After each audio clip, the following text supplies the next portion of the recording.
नमस्कार दोस्तों, मैं संग्राम पवार एजुकेशन में आपका स्वागत करता हूं। आज हमारे साथ आशीष साहू जी हैं। इन्होंने 19 और 20 की पीएससी में 68th रैंक लाकर एएसएलआर का पद हासिल किया है। इनके बारे में और डिटेल में हम आज जानेंगे। और जैसे कि हम जो सीरीज़ चला रहे हैं एजुकेशन की तरफ से, एक कंटिन्यूस मोटिवेशन सीरीज़ है हमारे एस्पिरेंट्स के लिए, जिससे कि आने वाले अभ्यर्थियों को एक जब समय आता है, जब एक बाहरी मोटिवेशन की ज़रूरत रहती है, तो उससे एक सोर्स का काम करेगा ये। तो इसी सीरीज़ में आज जो हम दूसरा इंटरव्यू है हमारा, और इसमें आशीष साहू जी हैं हमारे साथ, तो आज उनसे हम बात करेंगे। आशीष, बहुत बहुत वेलकम है आपका, बहुत बहुत बधाई आपको। धन्यवाद सर। एएसएलआर के पद आपने ग्रहण किया है, तो आज कैसा है अब आपकी फीलिंग? सर चीज़ें मतलब बदलने के बाद अचानक सा आप होते कि आपके पास में कुछ नहीं होता, फिर एक ऐसी चीज़ आ जाती है जो अपने आप में मुझे लगता है कि एक अच्छी प्रतिष्ठित चीज़ है। तो सर बहुत खुशी है, अभी तो घर में भी माहौल अच्छा है। जी जी, अलग महसूस हो रहा है सर। मतलब पर्सनल लेवल और आप बोलेंगे बाहर सोसाइटी के लेवल पे भी आदमी का जो है प्रतिष्ठा बढ़ती है। आशीष के बारे में थोड़ा सा मैं ब्रीफ में बताना चाहूँगा। आशीष ने 2016 में शंकराचार्य इंस्टीट्यूट से जो है अपनी इंजीनियरिंग पूरी की है मैकेनिकल में। इसके बाद आशीष सिविल सर्विसेज के लिए तैयारी कर रहे थे और स्टेट पीएससी में चौथा अटैम्प्ट है। 4 बार इंटरव्यू फेस कर चुके हैं और 2 बार लगातार इन्होंने पद के रेंज में अपनी रैंक लाई है और 68th रैंक लाकर एएसएलआर का पद ग्रहण किया है। तो आशीष, आप बताएंगे, मुझे कुछ क्वेश्चंस मैंने निकाल के रखे हैं। जी सर, जी सर। जैसे आपका बैकग्राउंड हिंदी मीडियम का है, तो बच्चों में कुछ ऐसी भ्रांति है कि हिंदी मीडियम या इंग्लिश मीडियम किसी को ज़्यादा फेवर होता है, कुछ ऐसा आपको लगता है? सर मुझे लगता है कि कोई भी माध्यम कभी भी किसी सफलता में बाधा नहीं हो सकती है ना। कहते हैं कि जैसे हम समाजशास्त्र में बात करते हैं एक साधन और साध्य की, जी, तो भाषा केवल साधन है, जी, साध्य कभी नहीं हो सकता, जी। तो हमेशा अपनी मेहनत, अपने स्ट्रेटेजी, अपने आत्मविश्वास के बल पर ही आदमी ऊपर जाता है। माध्यम कभी भी बाधा नहीं बन सकती। जी, बहुत अच्छी बात की है साध्य और साधन की। तो मतलब भाषा, आप कोई भी हो, आप अगर अपना मैसेज कन्वे कर रहे हैं तो आप उसमें सक्सेस ही पाएंगे। जी सर। और एक और इसी में आगे मैं पूछना चाहूँगा कि इंजीनियर्स को ज़्यादा फ़ायदा होता है, ऐसी भी एक भ्रांति बोलूँगा, भ्रांति नहीं बोलूँगा, लेकिन ऐसा लोगों के मन में है कि इंजीनियर्स को ज़्यादा सक्सेस मिलती है। तो इसमें आपका क्या मतलब? या तो मुझे लगता है कि इंजीनियर्स ही बहुत ज़्यादा निकल चुके हैं, आपका क्या है इसमें कहना? देखिए सर, इसी में थोड़ा सा माफ़ी चाहूँगा, इंजीनियर्स को मतलब इसमें कुछ फ़ायदा होता है, मतलब इंजीनियर्स अलग कुछ सीख कर आते हैं? नहीं सर, इसमें मैं जैसे अपनी बात रखना चाहूँगा कि सर संघ लोक सेवा आयोग और किसी भी जो राज्य की लोक सेवा आयोग है, वो हमेशा सिलेबस इस तरह देखकर बनाया जाता है कि जो हर स्ट्रीम के अभ्यर्थी हैं वो इसमें अपनी क्षमताओं को दिखा सके, अपने ड्रीम को अचीव कर सके। बहुत सही बात। तो मुझे लगता है कि सर आप जब भी सिलेबस देखेंगे, जो सर आप भी इंटरव्यू दिए हुए हैं, आप भी लगातार लगे हुए हैं, तो आप भी जानते हैं कि एक हर स्ट्रीम को प्रॉपर तरीके से बांटने की कोशिश, बराबर वेटेज देने का प्रयास किया गया है, ताकि कोई भी एक जो स्ट्रीम होता है वहाँ पर फायदा ना मिले। तो मुझे लगता है कि ऐसा कुछ नहीं है सर, सभी लगभग लगे हुए हैं, चाहे वो आर्ट्स हो, कॉमर्स हो, बायो हो, मैथ्स हो, ठीक है, इंजीनियर्स हैं। मतलब हम जैसा सिलेबस देखें तो चाहे साइंस का हो, आर्ट्स का हो, सबको बराबर वेटेज दिया गया है। जी सर, है ना। तो इसमें मतलब आपको हर क्षेत्र में पूरी तैयारी करनी है ना, जैक ऑफ ऑल बनना है आपको, है ना। तो चीज़ें तभी होंगी। आपके प्रेरणा स्रोत कौन रहे, मतलब कैसे एक इंजीनियरिंग की डिग्री टेक्निकल फील्ड से इस तरफ आने, इस क्षेत्र में आने के लिए? हाँ सर, प्रेरणा स्रोत के बारे में मैं स्टार्टिंग थोड़ा बताना चाहूँगा कि पहले परदेसी राम सर, परदेसी सर थे, कोमल सिंह परदेसी सर, माफ़ी चाहूँगा इसके लिए, राजनांदगांव कलेक्टर थे। जी जी, ठीक है। और जो हमारी बात हुई थी, फिर आपने बताया भी था कि आपके पिताजी भी उनके एसआईडीएम जो वहाँ पर थे। तो सर वहाँ पर जब उनको देखता था मैं, समारोह होते थे यहाँ पर, स्टेडियम होते थे, वहाँ पर मैं जाया करता था, तो वो मुझे जो एक होता है ना कि सर व्यक्तित्व होता है वहाँ पर जो दिखाई देता है कि अलग तरीके से दिखते हैं, तो उसने मुझे बहुत प्रेरित किया। इसके बाद आगे चल के सर जिला प्रशासन के जो सेमिनार था, है ना, वहाँ पर मैंने देखा, उनसे सबसे मिला हूँ मैं, सॉरी मतलब वहाँ पर उनसे रूबरू होने का मौका मिला। उनके माध्यम से जी जी आमने सामने जो सेमिनार करते हैं सेमिनार के थ्रू, है ना, तो वहाँ पर भी आगे पता चला। और उसके बाद में वीडियो आया था सर 2016 में, हिमांचल साहू सर ने वो वाली पीएससी में टॉप किया हुआ था, उसके पहले आभा मैम ने किया हुआ था। तो वहाँ पर सर सब देख के लगा कि हमको एक ऐसा क्षेत्र चाहिए जहाँ पर आप अपनी क्षमताओं को दिखा सकें, आप लोगों के लिए कुछ कर सकें, आपके पास में कुछ अथॉरिटी भी हो जो आप लागू करवाना चाहते हैं। तो मुझे लगता है कि सर ये सब चीज़ें मुझे आकर्षित किया कि मैं एज अ फील्ड में जाकर लोगों के बीच में जाकर उनके लिए कार्य करूं। बहुत अच्छी बात बताई। तो एक चीज़ इसमें मैं जोड़ना चाहूँगा, जैसे वीडियोस से प्रभावित हुए, बताया हिमांचल साहू का वीडियो देखा, तो ये आप लोगों के लिए बहुत प्रेरणा स्रोत रहेंगे ऐसा मैं मानता हूँ। और हमारा एजुकेन का जो प्रयास है ये आप लोग को भी ऐसा ही रैंक दिलाएगा आगे, बाहरी तौर पे आपको जो मोटिवेशन की ज़रूरत रहती है वो चीज़ प्रोवाइड कराएगा। जी सर।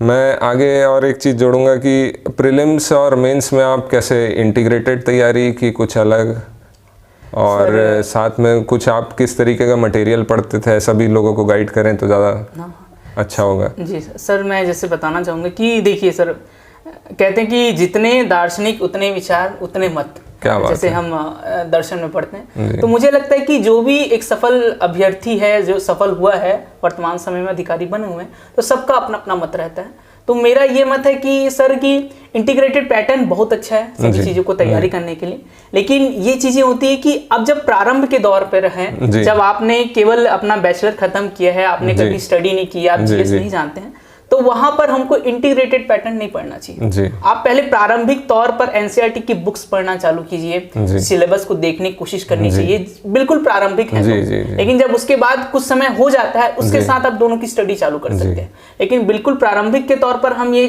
करेंगे कि केवल पीएससी प्री भी करें, मेंस भी करें, तो वो मिक्स हो जाता है। तो मतलब ऐसा फाउंडेशन की तैयारी एनसीईआरटी की बुक से करना चाहिए। एनसीईआरटी की बुक्स हैं सर, और यूट्यूब वीडियोस के माध्यम से। पहले तो सर सबसे बड़ी चीज होती है वो है सिलेबस को जानना, है ना। सिलेबस को जानना, आज के अभ्यर्थी केवल दौड़ में कई बार होते हैं कि हम लगे हुए रहते हैं, हमको पता ही नहीं कि सिलेबस क्या है, हमको मेंस का ही सिलेबस नहीं पता होता, जो ना आप जब पूछेंगे तो ऐसी चीजें नहीं है। पहले उसको एनालाइज करना, पुराने पेपर्स को देखना कि क्या क्या चीजें हैं, क्या क्या पैटर्न्स होते हैं, कितने नंबर्स के आते हैं। तो जब आप ये जानकारी लेते हैं, फिर आपको पता चलता है कि कौन से मटेरियल्स उठाने और कैसे तैयारी करनी। बहुत अच्छी बात बताई है ना, कि सबसे पहले आपको सिलेबस देखना है, सिलेबस से रूबरू होना है, पुराने प्रश्न देखना है, फिर उसके बाद आप जो है गाइडेंस लें। और साथ में जैसे सर ने बताया कि एनसीईआरटीज़ पढ़ सकते हैं, उसके बाद जो टॉपिक्स की बुक्स मार्केट में बहुत सारे रिसोर्सेज हैं तो, और कोई फैक्चुअल चीज़ें पढ़ना मेंस के लिए, राइटिंग का, इसके बारे में कुछ बताएंगे आप?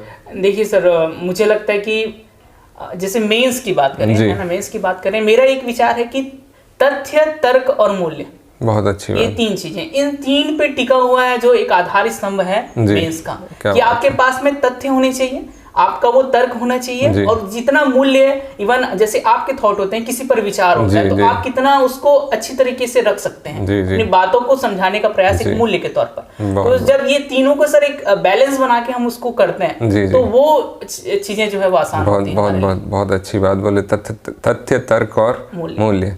जी, तो इसमें जैसे आप देखें, हम मेंस का जैसा हमारा सिलेबस है, तो इसमें तर्क और तथ्य दोनों, तथ्य भी हम देखेंगे तो तथ्य पोर्शन भी काफ़ी इंक्लूड हो जाता है, स्पेशली लैंग्वेज का पेपर देखें।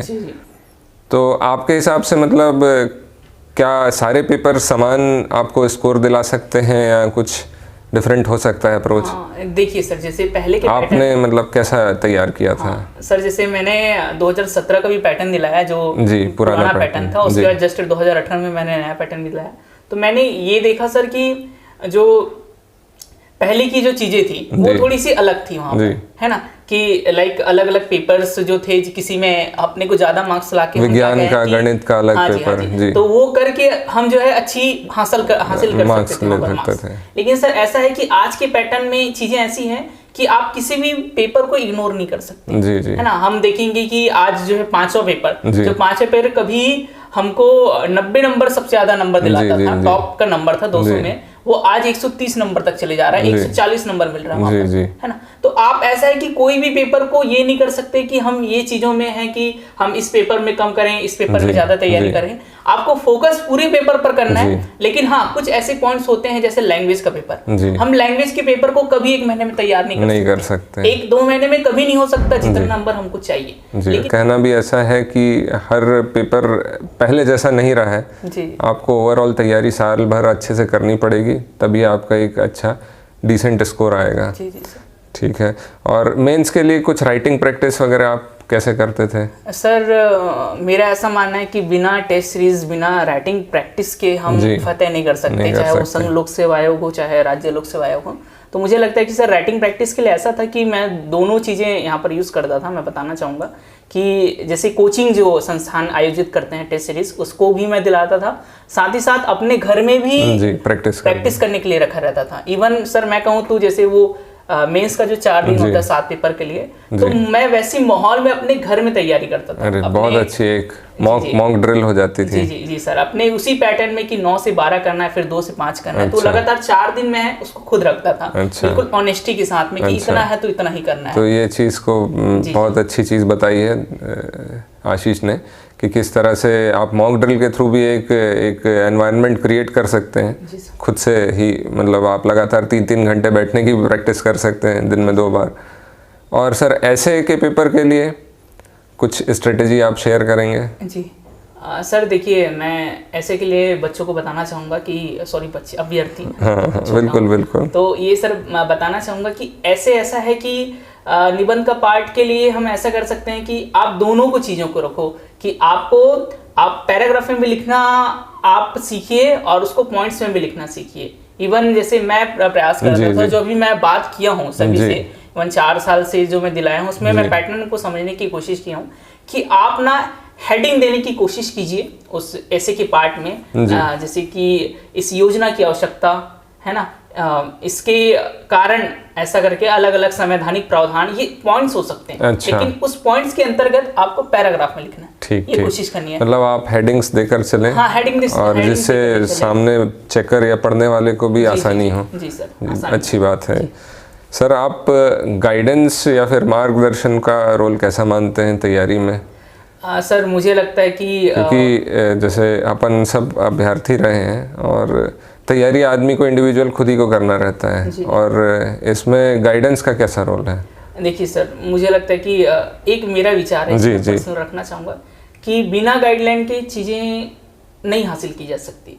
अब कई अभ्यर्थी मुझसे प्रश्न करेंगे कि सर ऐसे में आप बोल रहे हैं कि केवल कोचिंग ही होना चाहिए, तो मेरा ऐसा, मैं ये नहीं बोल रहा हूँ कि कोचिंग ही हो, लेकिन ऐसे सब आपके गाइडेंस के माध्यम होते हैं। इवन आप YouTube चैनल के थ्रू अगर पढ़ते हैं तो वो आपका गाइडेंस होता है। आप किसी कोचिंग संस्थान से जुड़े हैं, वो आपका गाइडेंस होता है। मित्र मंडल, और अगर आप खुद भी तैयारी कर रहे हैं तो भी आपके कुछ ना कुछ मोटिवेशन सोर्स होते हैं, आपके सहयोगी होते हैं, आपके मित्र होते हैं, ये सारे आपके गाइडलाइन ही तो हैं। तो ऐसा नहीं है कि आपको यही चीज करना चाहिए। मेरा विचार है कि जो पॉसिबल हैं, जो कैपेबल हैं अगर कोचिंग लेने के लिए, तो वो बिल्कुल करें, और जो नहीं है कैपेबल उनको मैं 100% बोलना चाहूँगा कि आप पूरी तरह सक्सेस प्राप्त कर सकते हैं, टॉप 1 भी कर सकते हैं। तो कोई भी ये बाधा नहीं है कि ये होना चाहिए, ये नहीं होना चाहिए। मतलब गाइडेंस एक हिसाब से आपको डायरेक्शन प्रदान करेगा, क्या चीज़ पढ़ना है, क्या चीज़ नहीं पढ़ना है। जी सर। बाकी आपकी मेहनत ही मेन है, बाकी तो सेल्फ स्टडी वो बहुत ज़्यादा इम्पोर्टेंट है ना। तो बहुत अच्छी बात बताई सर ने। आप कैसे, जैसे आप 4 बार आपने दिया, तीसरी बार में आपको SLR का पद मिला, इस बार भी सर का 68 रैंक आया है, तो इसमें मतलब कैसे कंटिन्यू खुद को मोटिवेट करना? और जैसे सर की हॉबी सिंगिंग है, काफ़ी अच्छा गाना गाते हैं सर, तो मतलब ये हॉबी आपको मोटिवेट रखने के लिए काम करती है? मतलब ये सबके साथ इशू होता है, एक स्टेज के बाद आदमी नहीं कर पाता तैयारी, तो कैसे मैनेज करते थे सर? सर मैं बताना चाहूँगा इस बारे में कि ऐसा होता है कि ये ऐसा दौर होता है ना, चाहे UPSC CGPSC जैसा एग्जाम दिला रहे हैं आप कई बार निराशा के दौर से गुजरते हैं, है ना। इवन मैं कभी मुझे मौका मिला, आगे एक स्टेज प्लेटफॉर्म मिलेगा, तो मैं अपनी जर्नी पूरी तरह शेयर करना चाहूँगा कि कैसे एक अभ्यर्थी अचानक सा एक नंबर से चूक जाता है, उसको एक नंबर से रैंक नहीं मिल पाती है, तो कभी उसका जो ख्वाब होता है वो उसको नहीं मिल पाता है। तो सर ऐसा होता है कि एक जो स्टेज होता है ना कि आपको जो सफलता मिली है तो उसके भी दो नजरिए होते हैं जी। किसी के लिए वो सफलता ऐसी होती है कि इसको तो सब मिल गया, इसको सब हासिल हो गया। किसी के लिए ऐसी होती है कि यार मुझे ये करना बाकी है। जैसे अगर मैं मेरी बात करूं, जो मेरे 68 रैंक दोनों में प्राप्त हुए हैं, तो मुझे और किसी चीज का ड्रीम, तो ऐसा हुआ कि वो मुझे हासिल नहीं हुआ, तो मेरी नजर में वो मेरी असफलता ही है। मैं उसको सफलता नहीं मानता कि यार मैं संतुष्ट हो जाऊं, ये चीजें मैं कर लूं। तो मुझे लगता है कि अपने अपने दौर की वो चीजें होती हैं और सेल्फ मोटिवेट रहना वो सबसे ज्यादा जरूरी है। आपको कितनी भी बाहरी चीजें हो जाए, आज जैसे सर हम वीडियो बना रहे हैं तो 2-3 दिन तक, हफ्ते भर, 10 दिन लोग मोटिवेट रह सकते हैं, लेकिन जब से वो सेल्फ मोटिवेशन नहीं आएगा, आपका समर्पण नहीं आएगा, तब तक वो चीजें हासिल नहीं हो सकती। ये जानना जरूरी है, क्योंकि आप इसके बिना आगे नहीं बढ़ सकते। मेरा ये सही बात तो सेल्फ मोटिवेट रहना। और रही बात हॉबी की, तो हॉबी बिल्कुल फॉलो करना चाहिए। मुझे लगता है कि कोई भी जो एक किताबी कीड़ा होता है, पढ़ाकू सा होता है, जो सब कुछ भूल जाता है, यही वो कभी डिप्टी कलेक्टर के जैसा मतलब प्राप्त कर सकता, मैं नहीं बोलता हूँ, लेकिन उसके लिए हासिल करने के लिए ये चीजें ऐसे नहीं है कि आपको उसी में भिड़े रहना। आपको हर चीज फॉलो करनी है। आप बिंदास रहिए, फ्री होकर स्टडी कीजिए। आप क्वांटिटी स्टडी की जगह क्वालिटी वाली जो स्टडी होती है उस पर ध्यान दीजिए। जी, बहुत अच्छी, क्वांटिटी नहीं क्वालिटी पर ध्यान दीजिए, बताया सर ने। और साथ में हॉबी को भी परस्यू करिए। आपका जो खाली समय रहता है उसमें काफ़ी पॉजिटिविटी लेकर आती है ये चीज़, है ना। और साथ में जो तैयारी के लिए कंटिन्यूस सेल्फ मोटिवेशन के लिए भी बताया, तो आपकी हकीकत आप खुद जानते हैं, इंडिविजुअल खुद जानता है। तो हर किसी का, जैसे सर ने बताया, अभी भी उस खुद को सक्सेस नहीं मान रहे हैं, तो वो हालांकि ये कईयों के लिए इंस्पिरेशन सोर्स है ना। तो वो ही चीज़ आपको ड्राइव करेगी। जी सर, है ना, कि सक्सेस होना है, यही चीज़ आपको ड्राइव करेगी। कहूँगा कि आप इंटरव्यू की प्रिपरेशन कैसे करते थे? सर इंटरव्यू के लिए ऐसा है कि एक इंटरव्यू और ऐसे सब्जेक्ट ऐसा होता है ना कि वो कभी भी उसकी एकदम अलग से आप तैयारी नहीं कर सकते जी। मेरा अगर विचार है तो इंटरव्यू और जो निबंध का पार्ट होता है, जब तक आप पूरी चीजों को समझ लेते हैं, जब आप सारे सब्जेक्ट को पढ़े हुए हैं, आपको सब चीजें हो जाती है ऐसे के लिए, जैसे बता रहा हूँ, तो अपने आप चीजें लिखाती है, क्योंकि इसमें आर्थिक परिप्रेक्ष्य आना है, राजनीतिक परिप्रेक्ष्य आना है, सांस्कृतिक आना है, सामाजिक आना है। तो ये सारी चीजें कब आएंगी? जब हम सारे, जब आपका पूरा माइंड डेवलप। इवन वैसे जब इंटरव्यू का दौर आता है, तो मेंस के दौर में, तो सर मैं बताऊं कि जितने बार में मेरे इंटरव्यू को जो ज्यादा नंबर मिले हैं उसमें मैंने सबसे कम पढ़ा हुआ था, और जितने बार मुझे इंटरव्यू में कम नंबर मिले हैं उसमें मैंने सबसे ज्यादा पढ़ा था। तो मुझे लगता है कि इंटरव्यू ऐसा नहीं है कि एक पढ़ने वाली चीजें हैं, बस आपकी चीजें जो है डेवलप होने वाली चीजें, वो ऐसा रहता है कि आप जब तैयारी कर रहे हैं उसी दौर से आपको क्या करना है, अपने पर्सनैलिटी को वैसा बना के रखना है। आपके बात करने का तरीका वैसा होना चाहिए, आपकी सोच वो होनी चाहिए, आप में एक डेडिकेशन की भावना होनी चाहिए। तो मुझे लगता है कि ये स्टार्टिंग सही होता है। तो मतलब सर, जैसा सार में मैं बोलना चाहूँ तो सर बता रहे हैं कि जब आप इतने दिन की तपस्या करेंगे तो वो चाहे ऐसे का पेपर हो, चाहे इंटरव्यू में हो, निखर कर आएगी। जी है ना, बहुत अच्छी बात है। और जैसे यूथ आज की डेट में है तो जनरली जैसे प्रभावित हो रहे हैं, काफ़ी ज़्यादा लोग अभी अचानक से इंटरेस्टेड हो गए हैं सिविल सेक्टर के लिए, सिविल सर्विसेज के लिए। तो मतलब सिविल सर्विसेज में क्यों एक यूथ को आना चाहिए? मतलब आप जनरली लोगों को कुछ ना कुछ चीज़ इंस्पायर करती है, लोगों को लगता है पावर है, रुतबा है, लेकिन आपके हिसाब से क्या होना चाहिए? मुझे लगता है कि सर मुझे जो सबसे ज़्यादा प्रभावित करती है सिविल सर्विस के लिए, वो ऐसा है कि हमें एक ऐसा काम करने का मौका जो हम चाहते हैं जी, है ना, एक अथॉरिटी हमको मिलती है कि उस कार्य को करना लोगों के लिए। अब बीच में जाकर देखिए सर, जैसे हमारे विभाग में है तो लाइक जैसे आगे और इसमें प्रोसेस में आएगा तो पेंशन वाले विभाग हो गए, चाहे वो पूरी खेती जो संबंधी होती है ना, फसल संबंधी होते हैं, इवन जो है उनके लिए जो दिव्यांगों की सहायता वाली चीजों में है, रेवेन्यू को कलेक्ट करना, पूरा एक कह देना सर कि राजस्व डिपार्टमेंट सारी चीजों को संभाल कर रखता है। तो अगर आपको इतना कुछ मौका मिल रहा है लोगों के लिए करने के लिए, तो ये कहीं और नहीं मिल सकता आपको। सिविल सर्विस के बिना आप दूसरे डिपार्टमेंट में देखेंगे, अगर आप इंजीनियर हैं तो आप केवल इंजीनियरिंग का चीजें देखेंगे, आप मेडिकल में है तो मेडिकल वाली चीजें देखेंगे, सब अपना बहुत बड़ी चीजें अपनी चीजें कर रहे हैं, लेकिन जो सभी चीजों को एक समन्वय का कार्य करता है, सभी चीजों को बनाकर रखने का कार्य करता है, वो आपको एक अधिकार जो है वो सिविल सर्विस देता है। जी जी। तो मुझे लगता है कि सर ये सारी चीजें मुझे प्रभावित की और मुझे लगा कि मैं आके लोगों के लिए, अपने परिवार के लिए, अपने समाज के लिए, अपने देश के लिए कुछ कर सकता हूँ। बहुत बहुत अच्छी बात। मतलब सर के हिसाब से जो बता रहे हैं कि एक इंडिविजुअल को बहुत सारे क्षेत्रों में काम करने का मौका मिल सकता है और अपना योगदान वो देश की तरक्की में भी दे सकता है। और इसी कारण जो हम इतिहास में पढ़ते भी आए हैं, इंडियन सिविल सर्विसेज को स्टील फ्रेम ऑफ इंडिया कहा जाता है। तो बहुत सही बात बता रहे हैं सर।